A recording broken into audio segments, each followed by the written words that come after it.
If you hear that sitting down to work, study, plan a game into your Windows computer, and there's the system fans to suddenly revel up and sounds like a jet engine taking off, I'm going to be showing you what we can do to go for the troubleshooting process to quiet down a loud Windows fan, reduce the system overheating, and get your PC running quietly and smoothly once again. The first step is to check for a runaway background processes that are secretly pushing your processor to the actual limit.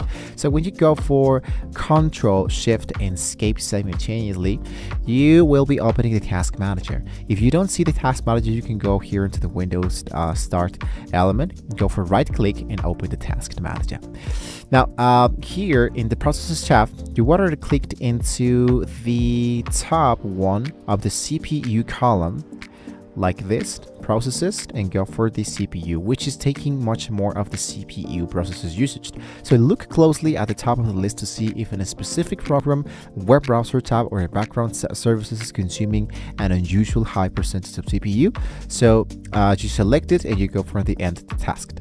If you spot a non-essential application hogging processes, right click into it, for example Canva, and I go for end task.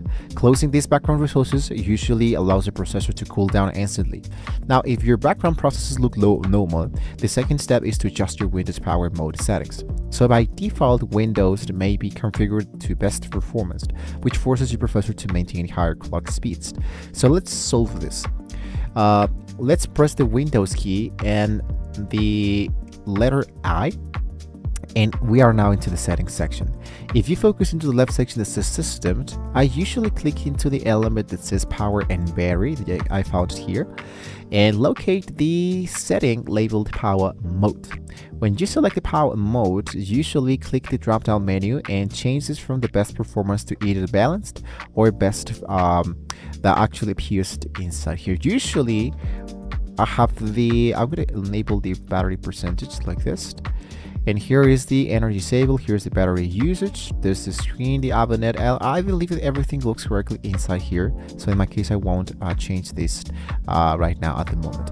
But for example, the energy recommendations usually can help us to apply, for example, put the device to sleep after 10 minutes, turn off the screen after 10 minutes, say power automatic screen context and bright for the show, lowering the refresh rate to 60H to conserve some energy. That can help a little bit much more, but that's totally optional. So for the Dipper software tweaked, what we can do is to modify the processor maximum power state inside the classic control panel.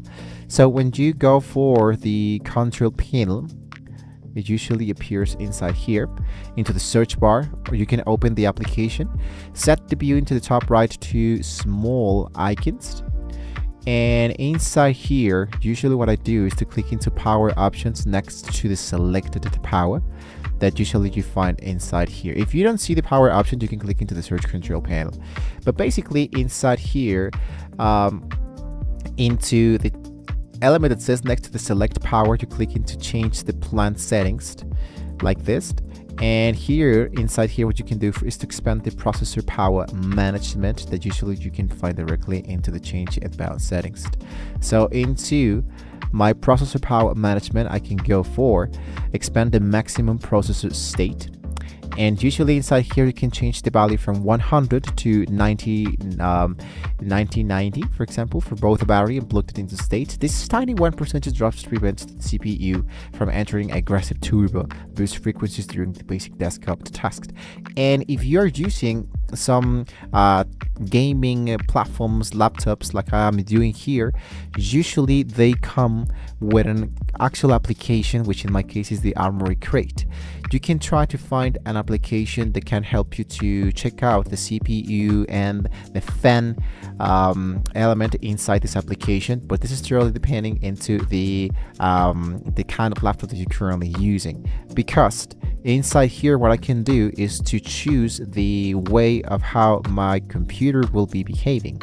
So inside here, for example, I have the turbo mode, but I can change this from quiet. So this can be helping to limit the boost of the CPU and the GPU, but it will be still maintaining a really quietly way into the actual fans, but still running smoothly, which is going to be really awesome. This only happens, I believe, for the Asus devices, so you want to be checking that out in the kind of computer that you're currently using. So And those are a few common ways of how we can actually get started with this kind of temperatures and stuff. So if you have any questions, you can let me know in the comments below, guys.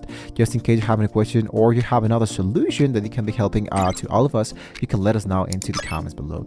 Thank you once again, guys, for watching this video. And hopefully with all this being said, we can all see you well next time.